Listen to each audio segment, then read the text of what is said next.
So if you want to save some money, I would say this is a great setup. The only thing that stays consistent is the grind. Keep on grinding. What is up, you guys? Back with another one today.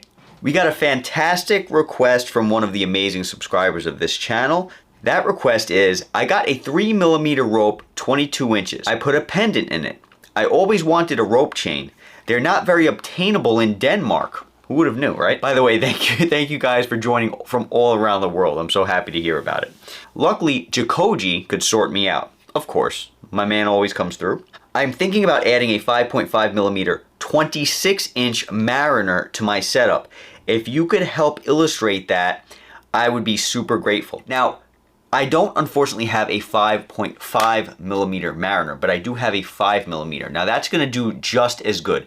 If you like the way the 5mm looks and you wanna go for the 5.5, which won't be too much of a difference on paper and really also in real life, it won't be too huge of a difference. If you like this, you're gonna love that, okay? So let's illustrate that today. We're gonna be looking at that 3mm rope, that 5mm Mariner at 26 inches, and we're going to take that 12 feet back to illustrate what this would look like in real life for you guys, because I think the best way to do that is from a distance, which is where this channel came from. Taking a look at jewelry from a distance for you to give you the best real world view of all this. Let's take a look at this. So I figured before we took this back 12 feet, before I even threw it on the neck, I wanted to show you guys the real difference between the 5mm Mariner and the 3mm rope. Check this out. I just wanted to show you guys to give you a visual idea up close. Now, we've discussed this a couple of times in the past, how the rope chain is just amazing when it comes to its ability to hold its ground with other chains even larger than what it might be. Take a look at this 5mm Mariner and this 3mm rope. There is a difference, but I gotta be honest, not by much. Not by much. It's a little crazy. In person, you can see a little bit more of a difference. And when it goes around my neck, you'll really be able to see more of a difference. But I gotta say, on camera, and even in person, this rope chain really holds its ground so well, even with it just being a 3mm. Really mind-blowing stuff. All right, you guys, so we're back here. We have the 26-inch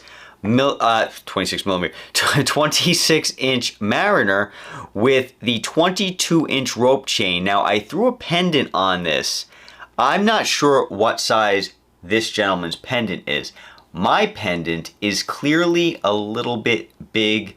You see how there's barely any gap, and honestly, if I wasn't taking care of this while moving around, there would definitely be some rub of the pendant on the chain itself and would end up causing some scratching. Now, whether that matters to you or not, or whether you think this is a good look or not, that's up to you guys. But if you had a smaller pendant, this particular pendant here is kind of on the large side, or at least what I would consider to be a little bit on the large side. I mean, it's all relative, depends on who you're asking. But this is about an inch big. This is about an inch long pendant, okay? So this is clearly too big. Let me take this off and throw a smaller pendant. I'm actually gonna use a ring. My buddy Dave gave me that idea, use a ring instead of a pendant, depending on the size you need. Let me do that, and then we'll come back and take a look at this from 12 feet away to give you guys the best look possible. Again, this is gonna depend on your pendant, but if it's about an inch long, you may want to reconsider this sizing setup because it may just be too long. Okay, back with this setup. Now this ring here hanging around this chain is about 1/2 inch, okay? So the gorilla that I just had on was 1 inch. This is 1/2 inch. If you were to rock a 1/2 inch pendant, I think that would be perfect. Check out the gap. Nice amount of space. It's not gonna mess around too much. Let's take this 12 feet back to give you a look at what this will look like in real life. See if this will suit you, because that's what this channel's about, guys. Trying to give you the best idea of what will suit you in real life as much as we possibly can. So I'm just gonna flip this pendant. I'm gonna flip it again, considering it's hollow. hopefully you can get a good look at what this looks like from 12 feet away. Remember, your Mariner will be 5.5 inches, if that's what you want. But personally, I think this 5-inch and this 3-inch go very, very well. So if you want to save some money, I would say this is a great, great setup. Check that out. The 3mm rope holds its own very, very well with this 5mm Mariner. Doesn't look like too big of a difference. If you go for the 5.5, might look a little bit too big. Not that there would be anything wrong with that. If that's what you want, you should do it. But that's just my opinion, okay? Let me know what you guys think in the comments. Talk soon, be safe. Catch you all in the next video.